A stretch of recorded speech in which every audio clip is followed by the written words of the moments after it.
Okay, good luck to you then. Okay. Yeah.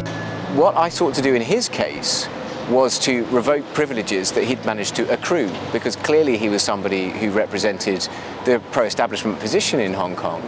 Not only that, somebody who seemed to be very closely involved with triads, frankly, all kinds of just really disreputable stuff that no legislator should ever go near. And I was successful in some of that campaigning in the UK, supported by parliamentarians. He was a figure that seemed to symbolise everything that was wrong with the political establishment in Hong Kong. And I think it was the pent-up hatred of that kind of behaviour that led people to express what they did around that time. 一直關注人權議題嘅裴倫德，2019年反修例運動期間受邀加入國際線。佢曾經去信英國大學，成功撤銷立法會議員何君堯嘅榮譽博士學位，並且有份將香港議題帶入英國國會。If Hong Kong's situation were to change, it would symbolise and signal to the rest of the world something very worrying indeed. So as the situation in Hong Kong started to deteriorate, I grew more involved, partly because a lot of the politicians and others that I was working with were very involved. But for me, it started out as a really strongly ideological attachment, because I believe in the international system, in the rules-based system, in the international human rights system. And Hong Kong for me was speaking about the importance of those things, and the deterioration in the freedom of the people of Hong Kong was clearly an indication of what might be happening to other places pretty soon thereafter.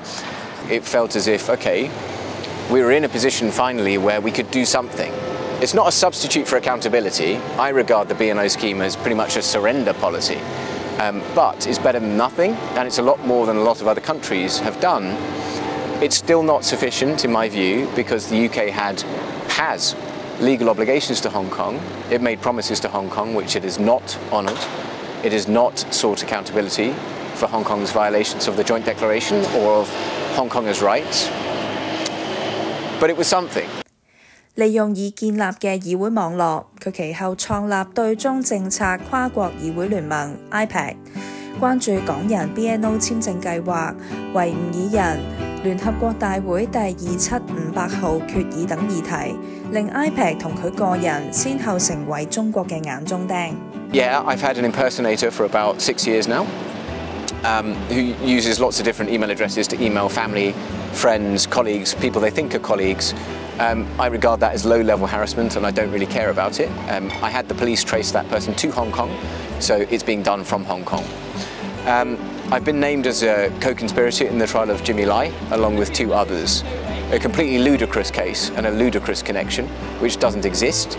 And because I was named in the Andy Lee national security case, the Foreign Office here warned me that I could be extradited to China from any country that had an extradition agreement, which is, I think it's about 53 countries together that have extradition agreements with Hong Kong or China.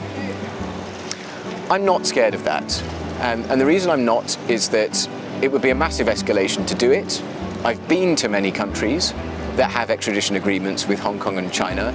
I don't think they're going to attempt it, and if they did, it would cause such a massive backlash that it would be a terrible diplomatic mistake on their part. Clearly, there is an effort to destabilise the IPAC network by the PRC.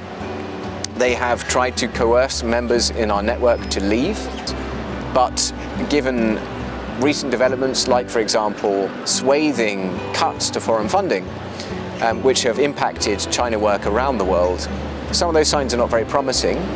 Geopolitically speaking, the rift that's now developed in the transatlantic alliance could have some negative impacts on our work, in the sense that, look, if we're not relying upon the United States anymore for security guarantees in the way that we were previously, then there's less of an incentive to listen to US policy when it comes to great power competition with China. And in fact, it may even result in some other countries repositioning such that they are more receptive to Chinese trade and investment, which could create some difficulties longer term. But I think the broader outlook is positive. What we're seeing in the UK is, I would describe as the last gasp of the golden era. We will not have another government which tries to seek uncritical engagement with Beijing. The parliamentary consensus is too strong I don't even know who the China doves in Parliament are anymore. There's total consensus right the way throughout Parliament. 即使有唔同嘅因素令香港抗爭進入低潮期，但佢強調仍然有人努力咁喺背後推動平權，為香港人爭取應有嘅保障。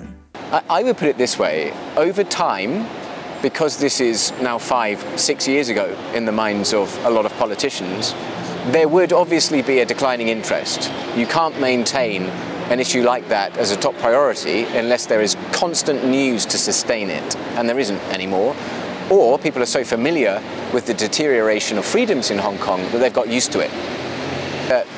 Like a lot of people talk about the division between Hong Kong groups, how they don't get on with one another or something like that. What I would say is I think that this is overstated. I often see a lot of collaboration between Hong Kong groups, which is very fruitful. I see them working together, and I see them in the corridors of power here and elsewhere, making recommendations and pushing forward as best they can. But make no mistake, it's harder now. You know, it's not a top priority for people.